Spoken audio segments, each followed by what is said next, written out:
La mayoría de las personas asumen que la Biblia tiene mucho que decir acerca de lo mal que están los seres humanos. Y es verdad. También es cierto que el vocabulario de la Biblia acerca de este tema suena raro para las personas modernas, usando palabras como pecado, iniquidad o transgresión. Así que la perspectiva bíblica sobre la condición humana frecuentemente es ignorada o es tratada como antigua y retrógrada. Es una pena porque a través de estas palabras, los autores nos ofrecen un diagnóstico muy profundo de la naturaleza humana. La iniquidad describe un comportamiento torcido, mientras que la transgresión se refiere a romper la confianza. Y pecado, esta es la más común de estas malas palabras en la Biblia, así que concentrémonos en ella por unos minutos. Pecado traduce la palabra hebrea katá y la palabra griega hamartía. El significado más básico de pecado no tiene nada de religioso. Hatá simplemente significa errar o fallar al blanco, como cuando la tribu israelita de Benjamín entrenó a un pequeño ejército de expertos en la onda. Ellos podían lanzar una piedra a un cabello y no hatar. Esto es fallar o errar. O hay un proverbio bíblico que advierte en contra de tomar decisiones apresuradas, porque es probable que catar tu camino o que te pierdas de tu destino. Así que en la Biblia, el pecado es fallar en alcanzar una meta. Pero, ¿cuál es la meta? Bueno, en la primera página de la Biblia aprendemos que cada humano es imagen de Dios, un ser sagrado que representa al Creador y que es digno de respeto. Así que en esta manera de ver el mundo, el pecado es fallar en amar a Dios y a los demás, al no tratarlos con el honor que merecen. Puedes ver esta idea en el famoso código de conducta que se le da a los israelitas, los 10 mandamientos. La mitad de ellos identifican las maneras en las que puedes fallar en amar a Dios y la otra mitad enumera las maneras en las que puedes fallar en amar a las personas. Y el hecho de que ambos tipos de fracaso se combinen muestra que fallar en honrar a Dios está profundamente conectado con fallar en honrar a las personas. Esta es la razón por la que en la Biblia, pecar contra las personas es pecar contra Dios. Como cuando José se niega a acostarse con la esposa de Potifar, él dice, ¿cómo podría pecar contra Dios? En la mente de José, fallar en honrar a un ser humano hecho la imagen de Dios es fallar en amar a Dios. Así que el pecado es fallar en ser un humano verdadero. Pero hay más.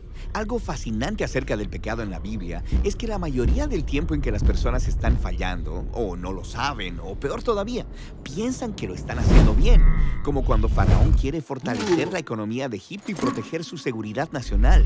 En su mente, esto justifica el esclavizar a los israelitas. Él piensa que es algo bueno y está totalmente inconsciente de que es un total fracaso.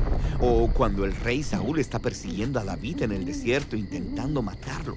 Él piensa que está trayendo un criminal a la justicia, hasta que se da cuenta de que él mismo es el corrupto y dice, he pecado, yo soy el fracasado. Así que el pecado es más que simplemente hacer cosas malas. Describe qué tan fácilmente nos engañamos a nosotros mismos y creamos fantasías para redefinir nuestras malas decisiones como si fueran buenas.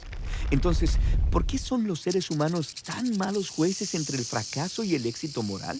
Bueno, la primera aparición de la palabra pecado en la Biblia nos ofrece un vistazo a la respuesta. Están estos dos hermanos, Caín y Abel. Sus padres acaban de caer en esta enorme tentación de redefinir lo bueno y lo malo según su propia sabiduría. Y ahora Caín se enfrenta a una decisión similar.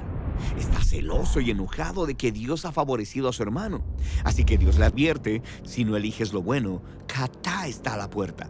Te desea, pero puedes dominarlo. Así que en esas historias el pecado o el fracaso moral se ilustra como un animal salvaje y hambriento que quiere consumir a los humanos. Y sabemos cómo termina esa historia.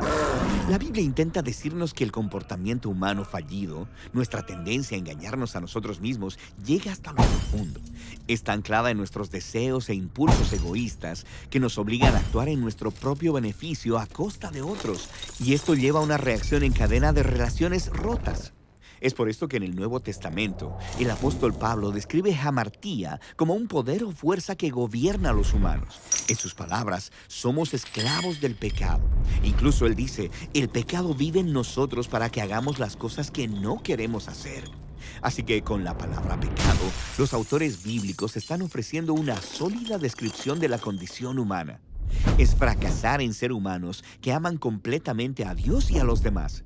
Es nuestra incapacidad para juzgar si estamos teniendo éxito o fallando, y es ese impulso profundo y egoísta que motiva a muchos de nuestros comportamientos.